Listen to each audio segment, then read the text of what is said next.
Hello and welcome to the West Yorkshire Football Show. It's the Huddersfield Town 1, Leeds United 1 match review.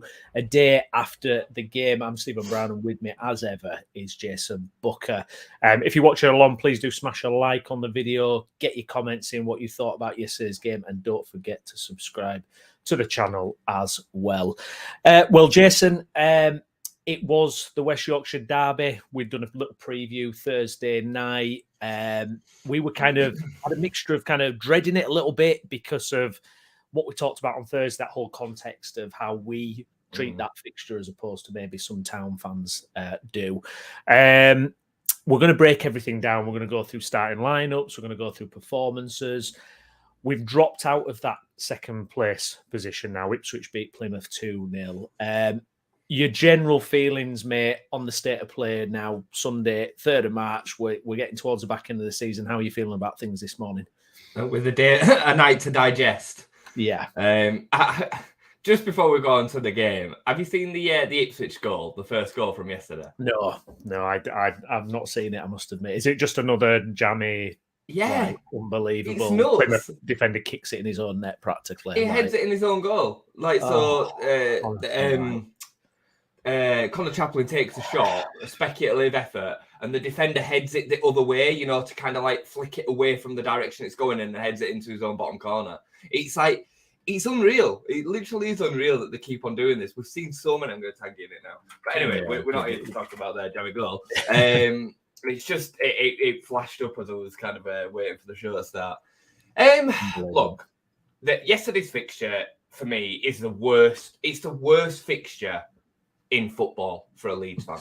It literally is, because if we go to Man City, even some of these tough games that we've had when we got back in the Premier League, there's an excitement and the understanding that you're a massive underdog and you can potentially pull up a surprise against one of these big teams. Even playing Manchester United, we still kind of look forward to that. We wanted to play them in the league for so many years when we were gone. Even the thumpings. There were moments in them games, and ultimately you're not expected to win. A bit like what Town deal with when they go into this game. Steve made the point of it's a win-win, it's a no-lose situation.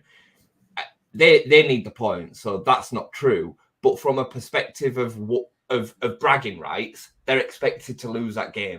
So they are, in effect, it's a win-win for them from a rivalry perspective, if you like. Because if they lose, we're expected to lose. They get anything out of the game, it's their promotion party, as we saw yesterday. They were celebrating that as if they'd won the league yesterday. It was insane. But yesterday's fixture was a massive banana skin. Me and you both said it beforehand. We both thought we would win the game, but we expected it to be difficult. We expected it to be trouble. Would fatigue play a part? Would injuries play a part? Build up of games, congestions. We'd play again on Tuesday. That's in his mind. The R12 kickoff after finishing in London on a Wednesday. All this kind of played a part. And it then combined with the way that Huddersfield decided to go about it in the first half, equaled the teams out first half. It did. We had his moments. If we'd have scored the chance within the first 10 minutes, I think it's a completely different game. And it were a sitter. It were a sitter for Kamara, and then it were a sitter for Somerville. But we didn't. And then Huddersfield kind of, they decided to go about it in the way that they did. And me and you have kind of spoke about this to death now, and I don't blame them at all. I don't blame them for the way that they decided to go about it. My problem is the unacknowledgement of it, the delusion of what it was. We had more chances on goal than you, so we deserve to be up at half-time. All right, fine. But let's have some sort of breakdown of what actually happened in that first half and why it played out the way that it did. And the reason for that is you kicked us in the stands for 45 minutes.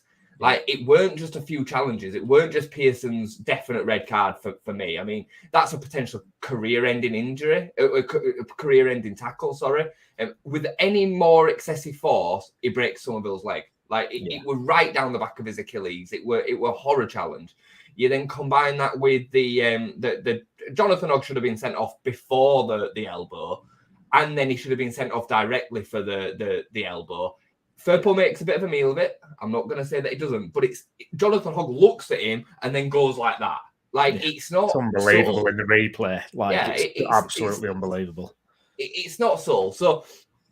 But like I'm not irritated with the fact that they went about it like that. We've had other teams do that against us this season already. Sometimes it's worked, sometimes it's not. I think if we'd have been fully at our best, I think we'd have been able to deal with it first half and probably negate it a little bit better. But like I say, we're a perfect storm to kind of create an even balance in that first half. They threaten from pieces and cause us problems, which again I think we knew that they would. I'm skipping all over the place here, but then for me, second half, we were disappointing against 10 men. We needed to move the ball quicker. And I can put that down to injuries and fatigue a little bit again. I think Huddersfield sat in well. I thought Tom Lees was excellent. I thought he played really, really well at the back. I thought Jack Radoni was excellent, buzzing around, constant problem. I thought Bergsorg held the ball really well. They had some individual performances that I thought were pretty good. But I think it was more about what we were missing on the day. The facts are is we're not going to win every single game. And if I would have ever picked out a fixture in this run of games that was going to be a problem, it would have been this one. That on the back of a new manager, they won the game against Watford, from behind, win 2-1. They're fighting for the lives. It's a massive game for them. The crowd were up for it. I think we just get out of it with an okay point and we move on. Yeah, no, indeed. Callum, morning, gents. Morning, Callum. Obviously, Callum was on the preview with myself and Jason the other night. Just a little warning to town fans, Craig here as well. This is definitely going to be more from a Leeds perspective on this particular video, but we're back on the West Yorkshire Football Show weekend roundup. We've got Steve on, town fan Steve tomorrow, and obviously we'll be having a little bit of back and forth with him, no doubt. But yeah, for me, when it got to halftime, and my summary is going to be a little bit all over the place, like yourself, because there's just so much going on. I mean, at halftime, I sat there and I was like, if we get a point, I'm happy with. In the context of how that game was, I'll be happy with the point. I was really, on reflection, I'm disappointed the fact that we equalised on the 67th minute and we never really push it again. Somerville's chance, that was massive. But apart from that, not a lot else really happening there. It was a lot. I mean, even at the end of the game, I was like, get it in the mixer. Get it in. What are you fanning around with it at the back for? Get it in the mixer, for God's sake. Thanks for your comments, everyone. Please do like the video as well. Get more of your comments in as well. Skip, such a frustrating performance. Many players underperformed, maybe a little leggy. What does it say to the squad is no team are going to roll over and give us 3 points in the next 3 games. Now, the thing is, when we were watching this game, because obviously we were having a bit of back and forth on our West Yorkshire Football Show WhatsApp group, I was absolutely fuming with Huddersfield. Not so much their tactic for what they were doing, because I understand it and it's clearly worked, but just the way it was reffed and just I was so angry. I can't tell you how angry I was watching, because you're watching replays of players getting stugs raked down their legs and it just being let go. I was absolutely fuming. Honestly, I was so mad at that. Now, on reflection now, I agree with you. I think actually, we didn't do enough that second half to win the game. And I do feel if the roles were reversed and we're the underdog and we got a new manager in, I think they did absolutely the right thing, Huddersfield Town. I will say that. And I actually was, before I was so annoyed with them, I was actually about to drop a message in saying, you're a different prospect under Brighton Writer. Clearly, they were pressing us, they were on our case. I mean, Radoni had that great chance that he kind of carved out of nothing. They were completely different prospect to what they were when they came to Ellen Road under Darren Moore. So I have kind of like a grudging kind of respect, a grudging kind of, I understand what you did and you did it well. I'm just infuriated that, how they didn't get more bookings and another sending off, I'll never know. I thought it was a disgrace. Browney, the first 10 or 15 minutes, they were good. They were decent. I mean, yes, exactly. And there seemed to be a moment where after the Nonto build-up and Kamara Somerville chance, Somerville then broke again down the left, and it's like they were like, right, we need to get into these a little bit harder, and they were switching the game. Yeah. So it was very much a case of there was a moment within that first half where the the tide changed from them trying to play football and do what they'd set out to do to then just kicking us into the stands. And the fact are, it made a massive part of that first half. But again, I don't condone it. Sorry, that's the wrong way of putting it. I don't not condone it. You I don't condemn it. That's the word I'm looking for. I don't condemn it because the facts are is you're fighting for your lives. You're a relegation threatened team that need points, and you need to bridge that gap of quality. I 100% get it. Yeah. But let's not act like it was anything other than that. It was an absolute bloodbath. Yeah, and it made the first half what it did. I said at halftime in the group, you 1-0 up, and as a consequence of doing that, you've got 5 players on yellow cards and you're down to 10 men. That's what it's taken you to end up getting 1-0 up this half. And that's the truth. You know, Max, I don't know what you're seeing. I never celebrated winning no league. We were still 6 points behind Leicester after the Leicester game. 11v11 we'd have won. I don't agree because you would have never have kept 11 players on the pitch playing that way. You were lucky to have 10. So again, let's not kid ourselves. I'm not sat here giving Town no credit for yesterday's performance. I'm spot on with what you're saying. That team that we saw yesterday and the performance that we saw yesterday were night and day from the Town that we saw earlier on this season under Darren Moore. And I watched Town every game, and you know we all know what Steve thought of Darren Moore and his football. It was turgid in comparison to that. And now that I've seen for some of the players playing in the way that they could, I understand the gripes even more because they've got some talented players within that squad. I get it, but let's just call it for what it is. Yeah, that's it was. I'm saying. Yeah, it was just because they had played really well that opening 15-minute spell, and I was thinking, because after we missed that first chance, you think, oh, look at this, we're carving them open here. It was a beautiful move, that, by the way. It was a beautiful move. How we didn't score it. Somerville, he's 5 yards out. I blame Kamara more. It's harder to score. It's harder to miss that, surely. Just Kamara, just strike it first time. He doesn't like hitting the ball, does he, Kamara? He does not like striking the ball, does he, at all? But yeah, they did really well, and then it just turned into this, kind of kicking the hell out of us. I've got to say, I will have nightmare about Sorba Thomas. Oh God, I can't. I'm sorry. This is why this stream were a bad idea after this review, because we'll talk about this one here. Well, I've seen so much on social media that the ref was on Leeds' side. Are you out of your mind? This is what I'm talking about the delusion, right? This is my problem when it comes to this section of the fan base, right? It's unreal that you can watch that first half. If Leeds were on that side, I would have no problem coming out and saying we were lucky to have 10 men on the pitch, let alone only one man sent off. We probably should have had 2, right? Yeah. But I'm still seeing Town fans saying that Leeds had the referee. Are you for real? You literally kicked us into the stands for 45 minutes. Kicked us into the stands for 45 minutes. Absolutely. And the Bamford did a worse elbow than Hogg. No, he didn't. Bamford came across with an arm, and the forearm brushed the Huddersfield defender, and he fell over. Right? It weren't even.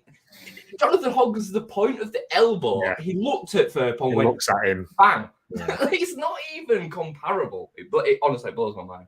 Yeah, no, absolutely. But we appreciate your comment, Don. Anyway, I do appreciate your comment, and please keep on.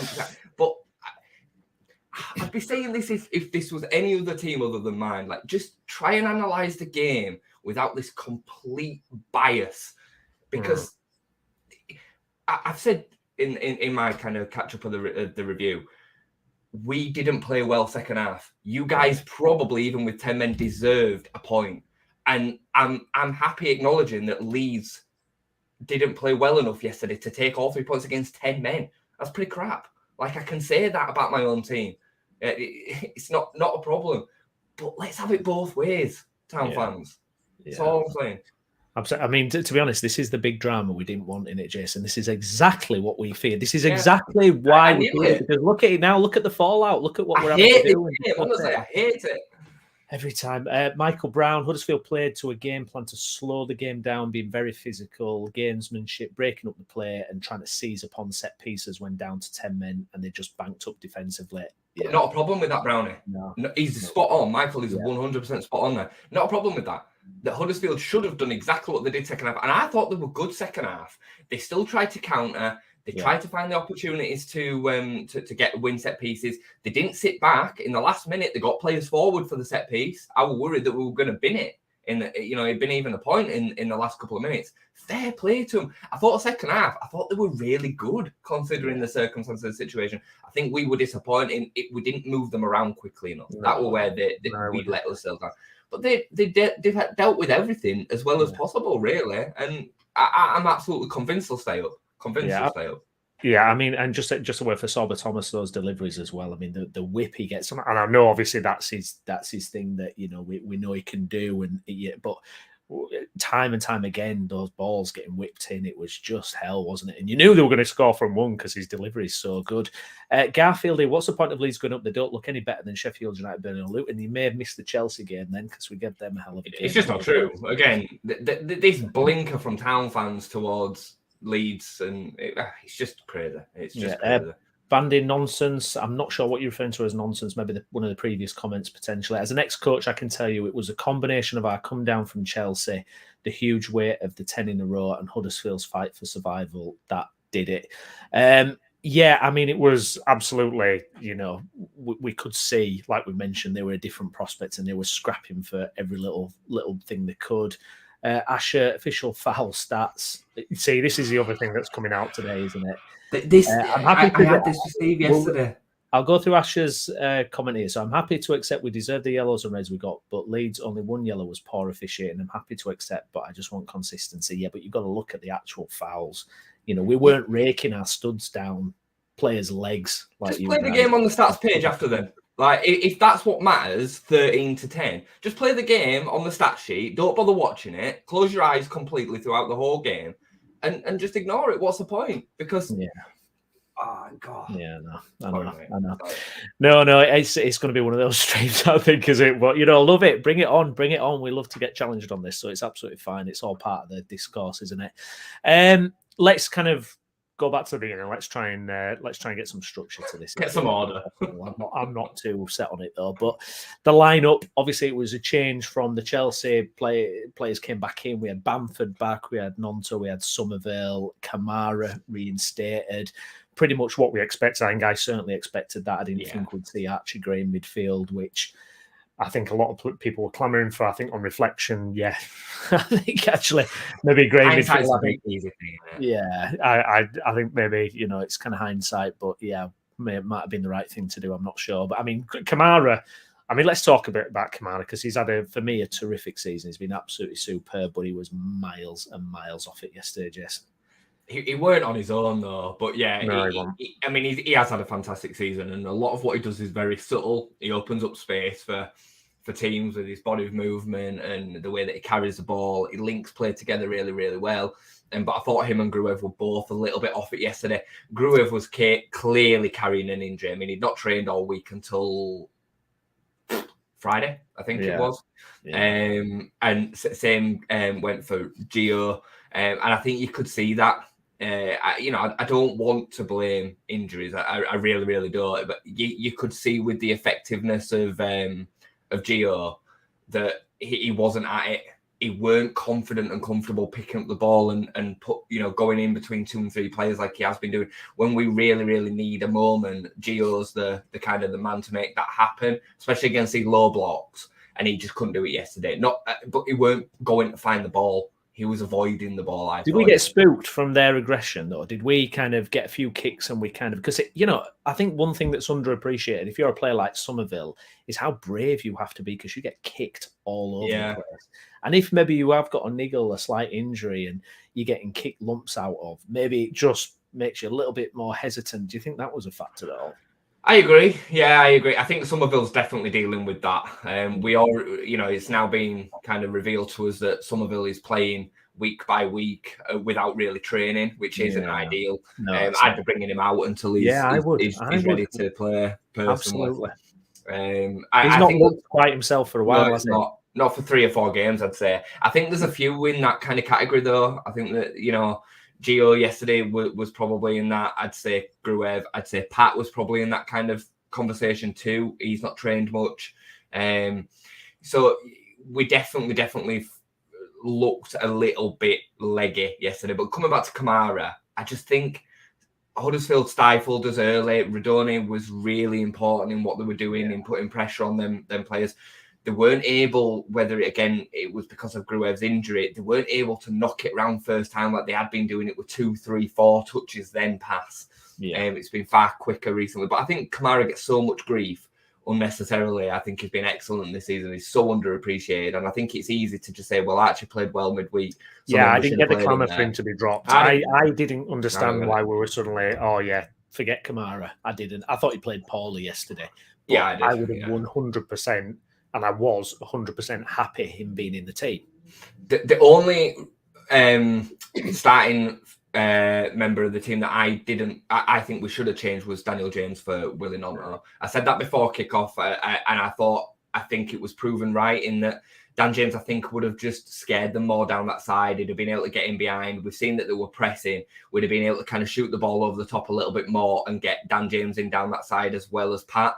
And I think Gnonto was just a little bit stifled. I know he did well in the build-up to that the first chance, that we had. But that side, I thought we were a bit ineffective yesterday. Yeah. I think Dan James would have been the better option. But apart from that, the lineup was exactly what we kind of expected and probably would have wanted. Yeah, some great comments going in, so I'm just going to kind of flash some of these. Enzio, think we just need to use that game as an example of some of the games to come and learn from it. Higher tempo, move the ball quicker, better movement. We just had too many off from the day, which is kind of similar to what you've said there, Jason, but I've got to speed it up, got to get that ball moving quicker. Yeah. Michael, this is my concern as well. Stoke and Sheffield Wednesday also fighting for their lives to stay up. Will take inspiration from Huddersfield performance against Leeds and may operate the same game plan against Leeds. I think at home it will be difficult. When Leeds are at home, I think it'll be difficult to have that type of performance. But I think Sheffield Wednesday Friday night, I am not looking forward to that one. I'm going to be perfectly honest. Especially not 3 days after we've played on Tuesday. I mean, it's ridiculous. It is crazy, the fixtures, isn't it? I agree with you. I mean, if you have a look back through our form this season, the Rotherham away, Sheffield Wednesday at home, Plymouth have caused us problems. We have had trouble against some teams around the bottom, Stoke away. Yeah. All of these fixtures have been a bit of a problem for us. I think some of it is a physicality, some of it's a low block, but we've also shown in 2024 that teams that do try and do that, we've been able to unpick and sort them out. Think of Preston at home as an example. So I do think that Sheffield Wednesday is a different prospect to Town. I think Town are a far better side in terms of the playing ability that they've got personally. But listen, there's going to be no easy games. There's no easy games between now and the end of the season. I've got no sympathy for whatever style that we need to play against. The facts are, is if you're going to get promoted, you have to find a way to win these games. Yeah. And that's it. And we have done this year. Let's not freak out. We've taken 28 points out of 30. I am not flapping. Like, Leicester have now lost 3 on the bounce. Right? Absolutely. 3 on the bounce. They went and lost to QPR at home yesterday. Yeah, so let's just simmer. Yeah, because it's not the end of the world. Yeah, and I think with the winning streak as well, and potentially being 10 games on a trot. I mean, it's one of those things as you're moving along, it becomes a thing in itself. It's like a beast in itself. Like 10 games, and then it would have been 11 games, and then it's extra. I don't know if it's extra pressure, but it's just an extra kind of tension around fixtures. Now it's kind of all right. We've dropped points. It's out of the way. Let's start again. Try and go on another run. Refresh. I think it's. I'm really annoyed with the schedule, though. I've got to admit, I really think the schedule is going against us. I mean, I just can't believe that games getting changed left, right, and centre for Sky. The other clubs are not having this impact. I mean, to be playing on Friday night after the Tuesday is just. I mean, it's just not fair. Let's say what it is. It isn't fair. Do you know what I mean? Right, you're right. You're right. I think what Farke's got to do, I think, you've got to use that squad. I think you look at Anthony's performance against Chelsea, trust him. Give Somerville a proper rest. Trust these players that you've got. Trust in, Joseph, as well. Not Joseph, Anthony, sorry. Trust in him. Really good performance against Chelsea. Plays in that side. Same with James. I mean, James, he looks sharp to me. He looks sharp every time I see him. Get him back in there. Just... I think we're going to need it. I mean, to try and drag Somerville out on Tuesday night now and to drag him out then again Friday. I mean, if he's not training and he's just basically hobbling through games, I just don't think it's going to benefit us. We saw against Chelsea that we've got other players that can come in and affect it. I mean, for me, again, jumping out about all over the place, I don't know how someone who scores 2 goals against Chelsea doesn't even get a minute of the game. I mean, I know what you're saying, and I know what you're saying, but I'm just going to play devil's advocate to that. Pat was definitely the right choice to start the game. I agree with that. Yeah. No, I agree with that. Yeah. But then, would it have been, considering the high that he was on from what had happened against Chelsea, would it have been right to throw him into the cesspool of a game that ended up turning into being? Is he the man to really get stuck into the likes of Tom Lees and Hellick? And I'm not sure. I understand. I'm not saying I agree with it. I'm just saying I understand it. Especially, can you imagine if he were playing in that first half? He'd have had no comfort. He'd have been shot to death, mate. So I get it. Is all I'm going to say with that. The conversation that we can have again about Pirot. I mean, at one point yesterday we had like 7 attackers on the pitch, and I hate it when we kind of go into that. Would have been better bringing on another midfielder for me.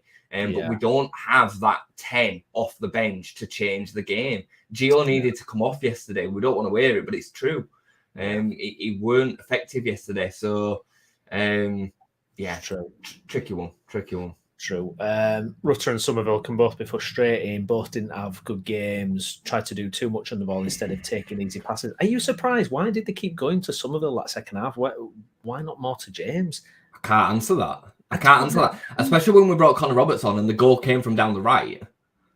Yeah, Connor Roberts with the assist for the equaliser. So I don't know why we didn't, because I thought Dan James was scaring him to death, and Connor Roberts was doing really well on the overlap. I actually really struggled at right back yesterday, I thought.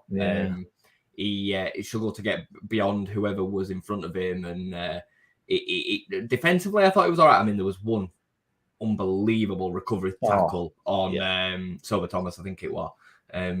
But yeah, I didn't think he had his best game yesterday. Yeah, I can't answer that, mate. I honestly can't answer that. It very much feels sometimes like Somerville's the man to make it happen. Firpo on the overlap. Firpo got a lot of opportunities yesterday, but didn't deliver with quality, unfortunately. He was getting the ball into the box, but there was no quality on the delivery, unlike Connor Roberts. Connor Roberts' cross was fantastic, yeah. Yeah, we've got Zach as well, who was on the preview show with us. Welcome along, Zach. 1-1, I think I predicted it, yeah. I like Zach. Zach's measured. I know full well that Zach will be able to analyse that first half properly. Yeah. And yeah, we've also got, like I say, the West Yorkshire Football Show tomorrow evening. Bit of a roundtable discussion on this week's games. Mr. Downs is lurking there in the background. Looking forward to tomorrow. I'm sure you are, mate. I'm glad it's done. So it disappointing for Leeds that second half performance. I mean, the interesting thing, like you mentioned there about Connor Roberts coming in, is this man ready to start more games now? Do you think, is it time for Archie to come out of right back and potentially challenge more for that centre mid place now, based on what we've seen? Because he looks ready to me, doesn't he, Roberts? I think so. Impact, isn't he, as well? Yeah, and he has made a big impact in both our last 2 league games. For me, Tuesday's a huge opportunity to rotate this squad. I'd be stunned if we saw just the same team wheeled out again. I'd be really, really stunned. And, I think Daniel Farker's got a lot more right than he's got wrong this season, but I've been, critical at times of his time of substitutions, squad rotations, when he has done it, when he hasn't done it, doing it too much in the Stoke game as an example, making 2 massive changes in the midfield that day cost us, but then not doing it at all at other opportunities. So I wouldn't be, from that perspective, I wouldn't be surprised if he wheels the same team out. But considering the fixture build-up that we've got, the amount of games that are coming, and the difficulty of some of these games, he needs to rotate the squad on Tuesday. So Connor Roberts would definitely be one that I'd be looking at to come in at right back. I'm not even saying that means then drop Archie Gray. Maybe Archie does go into the midfield for this game and then he comes back out for Friday, or vice versa. I don't know, dependent on what Daniel Farker wants to do. I think there's a massive opportunity on Tuesday for Somerville to come out and Jayden Anthony to come in, or maybe even Dan James to come in and Nonto go to the left. But we need to rotate some of these players. I'd even be prepared to see Gio have a game off. And as important as he is, Stoke at home, we should be able to win that game without him. So I would be, I'd be more than happy to look at rotation. Well, as Enzio points out here as well, Somerville obviously not right. Rutter's been injured for a while, holds his side. You can see that with Rutter a lot. He kind of, he's holding his side, and he doesn't look quite. He's kicked all over the place, mate. Every week, absolutely battered as Gio. Yeah, he is. Absolutely. Great point. This from Michael as well. He's made a further point up here as well. Season is a mirror image of last season for Ipswich in League One. A great start to the season, tailing off in the middle and relentless winning streak to finish second with only 4 defeats. How worried are you about Ipswich at the moment? Because obviously, I think we probably thought, and we said it on streams before, when they were going through their losing streak, I think they're done. They got a couple of good January signings. Signings actually at the time you thought, oh, okay. Keep and their fixtures they haven't got the worst set of fixtures out of the top 14s. I think they've got quite a good set of fixtures, all things considered, and 5 back-to-back wins now. They're 2 points above us. I mean, they are relentless out there. They're incredible. They're incredible, mate. And props to them. Hats go off to them. Yeah. And if they do go up, whether they beat us to it, Southampton to it, Leicester to it, whatever, they deserve it. I mean, it's unbelievable. And Kieran McKenna's shown himself to be a fantastic manager. To pick them up after 1 win in 9 or whatever it was, getting battered by us at Ellen Road, to be able to spin it round and go again. It's impressive. It's really, really impressive. I'm not worried about it because, for me, I still believe it's in our hands. Ipswich concede a lot of goals. I know they didn't concede yesterday, but they do concede a lot of goals, and I do think they will drop points. They're not going to win the next 11 or whatever it is now, and we're only 3 points behind them or 2 points behind them. Yeah, 2 points behind them. So it only takes one draw, and we could be back in front of them. So I'm not getting hung up on it. I think we've got it in our locker to win 9 of the last 11. So I'm confident that we'll still probably finish in front of Ipswich. But if we don't, then fair play. That's all I can say. Fair play. And for me yesterday, Southampton just got over the line, which were disappointing against a 10-men Birmingham. But again, I'm not particularly worried because I think we've got the capabilities in us to finish on more points than them. So for me yesterday, we're a bit of a win, because we managed to take a point out of a bit of a tricky situation, and Leicester lost again. So I'm just looking at it as if to say, you know what, it's 1 point closer, and it's now a 4-horse race for 2 places instead of a 3-horse race for 1 place as in second, because Leicester are right in it now. All of a sudden, Leicester are right in it. 3 points ahead of Ipswich. It's unreal, that drop-off. And I said it in the group yesterday, I think it'll be the biggest bottle I've ever seen in football if they don't go up. If they don't go up, it'll be... Well, it's like Newcastle Keegan, isn't it? 10 points ahead and squandering it, absolutely. Tricky games, I know that. I mean, Leicester are playing Sunderland on Tuesday. Obviously, Sunderland on a terrible run of form. But Hull away next Saturday. Then they've got the quarterfinals of the FA Cup. They've got then Bristol and Norwich after that. They've got some tricky ones, of Leicester coming up, and this is unbelievable wobble from them, really. 3 straight losses. 3 straight losses, and Ipswich Town 3 points behind them, where 5 points behind them. Like you say, I think in the circumstances, at half time, I was like, let's just come away with a point for the. Let's just, I'll be happy if we get a point here, because I think everything that had happened, all things considered, just get out of it. What do we have to do differently though against Sheffield Wednesday? Is it just a mindset thing? I mean, how are we going to cope with 2 games in that short space of time? Recovery is massive. The recovery process is massive, and some of it is just luck. Who's available, who's fully fit, who's ready to go. But in terms of physically what we need to do in the game, we just need to move the ball quicker, because they will sit back.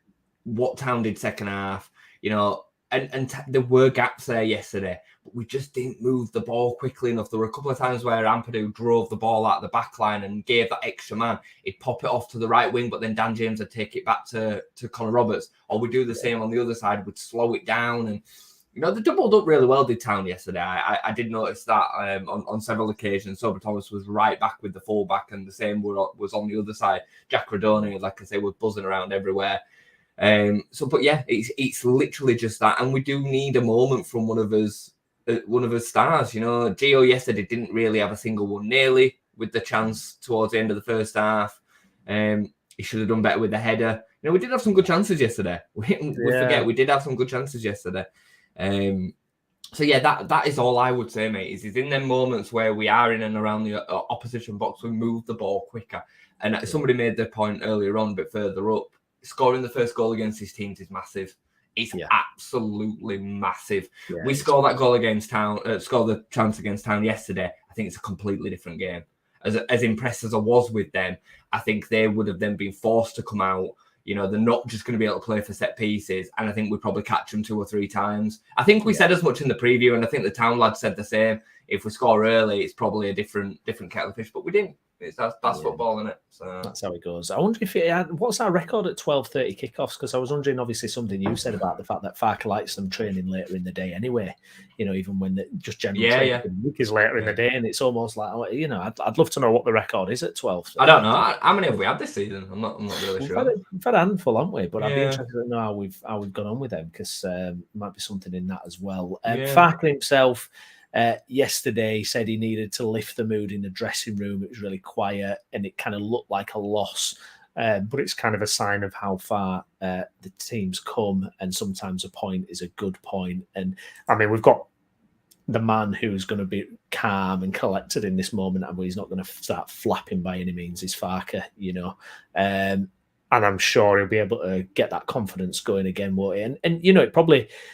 this is the thing with the streak as well. It's like it will feel like a loss because you've not gone on and won that 10th game on trot. But actually, when you look at how many points, like you said, 28 points out of 30 or whatever it is, it's unbelievable. Yeah, I don't think it'll affect the players long term. I think they'll have been gutted yesterday not to have achieved that. To be put into the history books, you know, as the biggest consecutive win streaks, pretty impressive. You know, not many teams will get the opportunity to do that over our history. It's very, very impressive. So I can imagine it probably was on their mind yesterday, but I don't imagine it'll be on the mind going into Tuesday. I think it'll just be another opportunity to take 3 points.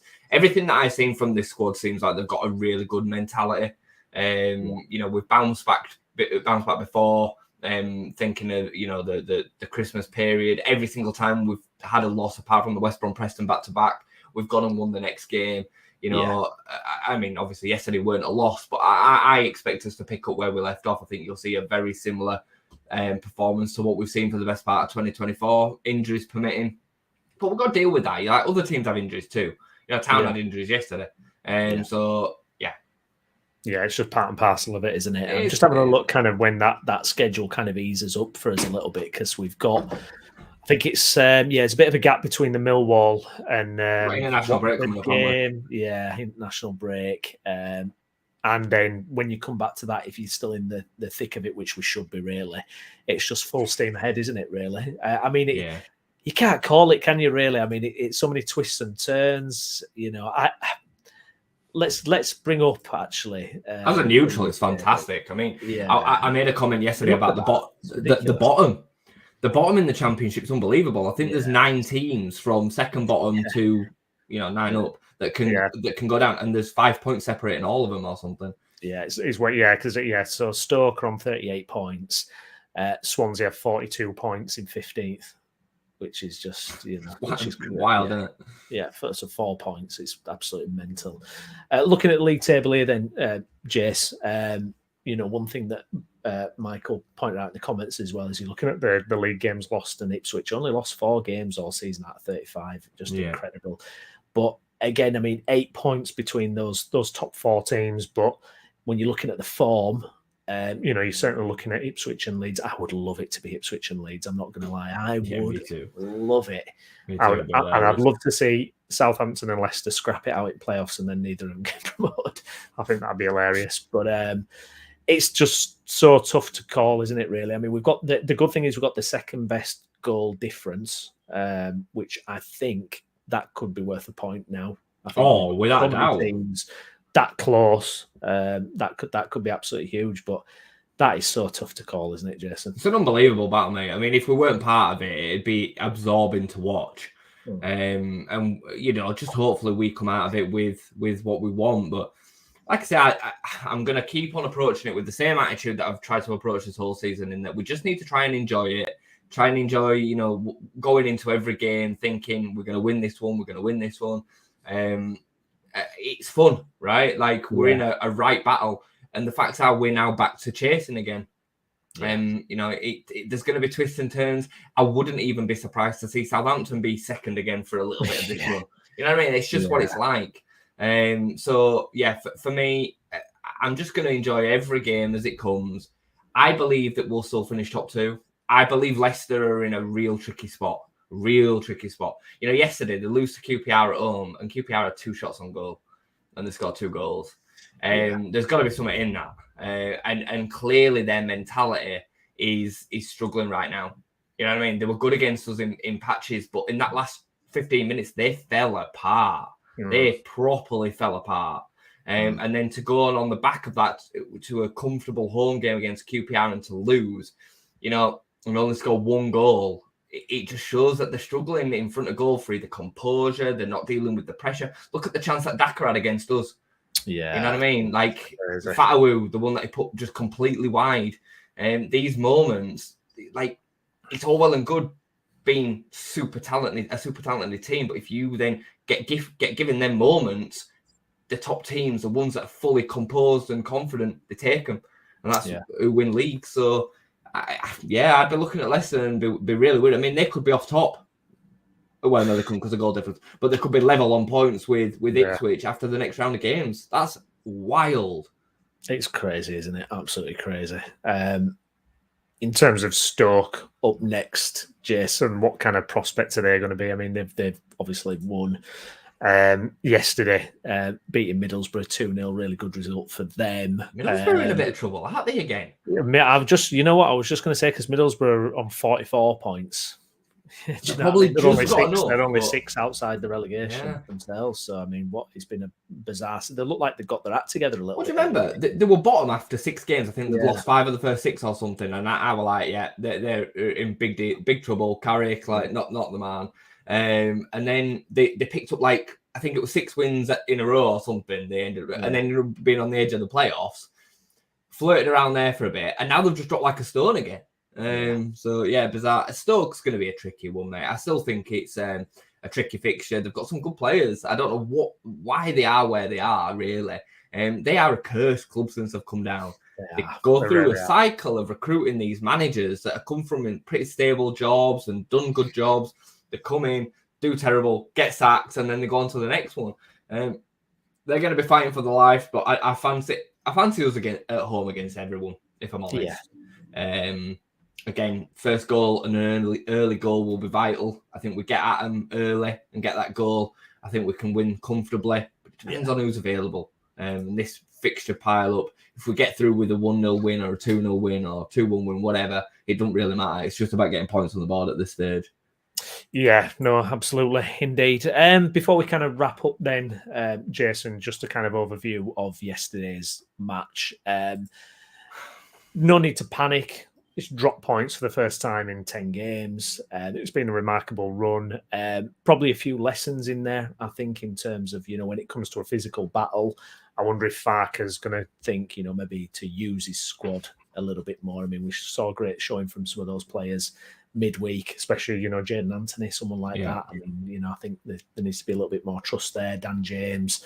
Matteo Joseph, for me, needs to see some more minutes. I agree that Bamford's the start, but I think one real problem is Pirro at the moment, not to get my agenda going, but I just think we're not getting anything at the minute. I have a problem with people blaming him.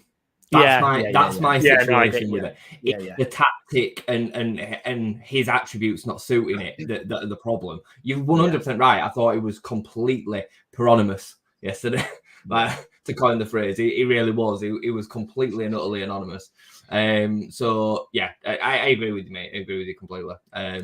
Fingers crossed we don't have to play Town again. I'd love that to be the last time we ever have to play him again, ever in my lifetime. At least for 2 decades or something. We can play him in League Cup in a few years' time or something at Ellen Road, win 3-0, let him have the day or whatever. Like, that's fine. But I don't want to have to play him in the league ever again. No, exactly. So, Mr. Nagel had a little celebratory tweet going out as well, didn't he? You know, fair play. I don't mind that. I mean, I think it's a little bit Tim Pot. You drew a game. But they did have 10 men for 45 or 50 minutes. And I got no problem with that because that's what a club owner should do. It's not immature 14-year-old Twitter chat. No. So, I ain't got too much of a problem with that. Just one thing, because obviously we've had a lot of back and forth about Farke's style and how Farke can be quite set in his ways, which has massively worked to our advantage this season in terms of the long winning runs. And you can't be perfect as a manager, obviously. You're not going to get everything right. But probably, as we discussed, maybe there needs to be a little bit more flexibility just in terms of the starting lineup. But is it difficult when you're a manager because you have so much trust in certain players to kind of, you know, it's like clearly Somerville, Rutter, you know, these guys he trusts so much. But does he need to just think, oh, actually, it might be worth just mixing it up a little bit? It's really, really tricky because we can say, but the facts are he's proved that to be wrong all season. You know, him going about it the way that he has got us into the position that we find ourselves in. And going into this game, we were second, we were in automatic promotion with 12 to go, and we're only 2 points off it after just winning 9 in a row and drawing the 10th. Like, so as much as I could say, we need to rotate this squad, the facts are is that you have to trust the guy employed to do the job. He very much works on a dead man's shoes kind of principle to a starting spot in his team. You know, Dan James was the man. He got injured. Nonto came in, took his opportunity, and Dan James hasn't been seen in the starting lineup since. I think it's 5 or 6 games in a row now that Nonto started, and that was arguably our player of the season. You know, goals and assists, his contributions, I think, are higher than everyone else's. So, maybe other than Somerville. And I don't think there's a guaranteed starter in this squad with the exception of Joe Rodon. I really don't. Even Ampadu, I would say if he got injured and Pascal came back in and Gruev were playing well in front of him, I still think he would have to wait for that opportunity to find his way back in. I'm loath to go against him because I think he's just got so much right this season. Even though I've criticised him for 1 or 2 bits, like you said, nobody's perfect. It's not going to get everything right. So, but to kind of answer your question and finish off for Tuesday, we have to see some rotation given Saturday, Tuesday, Friday. We have to. It's just a little bit irresponsible if we don't see any, I think. No, just a couple of things I want to show as well, because I've seen the goal that Jason mentioned that Ipswich scored yesterday. Also, I just want to... this was for me the kind of spirit of yesterday. Show Ampadu, please show Ampadu. Oh, yeah. I mean, look at this. Oh, the side angles. Look at his reaction as well, as if he hasn't done anything. The side angle's horrible, because you see his leg bend. I mean, it's a straight red card. It's not gone for the ball. It's a straight red card all day. Straight red card all day. And then obviously how many times have we seen Ipswich get these type of goals? It's absolutely unbelievable, right? This is just ridiculous. And this says it all. I mean, I can't believe how many goals they've had like this, to be honest. I mean, look, we've seen this 6 or 7 times for winning goals. I mean, what? He don't even hit it that hard. He don't even it's not like it rocketed at him. He's like, oh, that was So it's just one of them. Anything before we wrap up then, Jason? Any final thoughts, final comments before we disappear? To quote Luke Ayling, I've just seen this on Twitter. We're up here, you're down there. So that's what I'm going to wrap up with today, because at the end of the day, we still know his position when it comes to our rank in West Yorkshire. Yes. But joking aside, remembering that we are the West Yorkshire Football Show, Town should be really buoyed by what they've seen, and be really happy with what they've seen out of their new manager in the first couple of games. I think, regardless of my opinion on the way that they went about the first half yesterday and kicking lumps out of us and all the rest of us, the fight that they showed, I think if I were a fan of Town, I'd be super optimistic about. And they've got some quality within that side. from a Leeds perspective, you know, we showed that we were able to stick in. I don't think that we turned away from the fight, because if we did, I think we'd have gone under and lost that game. Regardless of the 10, 11 men, we were at it. We still wanted to fight and give everything. We showed bits of quality. We're dealing with injuries and fatigue and fixture build-up and all the rest of it. And we managed to pull out a point yesterday in a real tricky banana skin kind of fixture that once upon a time, even this season, would have probably ended up losing. So I think we just take it on the chin and we go again. And I truly believe that we'll have what we need to get that top 2 spot. That's the way that I feel about it, mate. So yeah, indeed. Just a quick one thrown here from Enzio as well, Steve. That's the benefit of shooting outside the box. You're more likely to get a deflection. Yeah, we don't do that a lot, do we? I agree with that. I'm not saying all the time. No, I'm not saying all the time, but there is a. We've scored some recently like that. There were a Somerville chance recently that took a deflection and went in. I forget what game it were in now. It was a Plymouth. Plymouth away. Sometimes you just have to take shots. You don't have to walk the ball in. That's why I was so irritated with the Kamara chance. Just hit it, man. You're 8 yards out. Like, it's going to probably go in anyway. And if it hits one of the defenders, it'll probably take it in the different direction to where Lee Nichols is diving. So, by the way, he's a fantastic goalkeeper. His shot-stopping ability is just nuts. There were a chance that he saved from the chance from Somerville yesterday, but the chance from Bamford as well that were then offside. And he's just a top keeper. I really, really like him. Really like him. He's wasted at the bottom end of the Championship for the Town fans. He is. Yeah, no, indeed. Good stuff. All right, well, myself and Jason will be back tomorrow night for the West Yorkshire Football Show Weekend Roundup. It's episode 10, so get on board for that one, especially Town fans, because you're going to have some representation on that show in the form of Stephen Downs, who will be ready to go. I have no doubt about it. Me and Jason will try and pep ourselves up for that one, but it should be good stuff. Plus, we'll have a roundup of all the other teams from the region as well. I want to thank everyone for your comments, your likes on the video. Very lively discussion today. Always fun to participate in. We'll be back tomorrow, as I say, so please remember, get a like on the video, and if you're watching this again later, get your comments in as well, and also subscribe to the channel. I've been Stephen Brown. With me has been Jason Booker. Jason, thank you very much. Thank you, mate. And we'll see you tomorrow. Thanks for watching.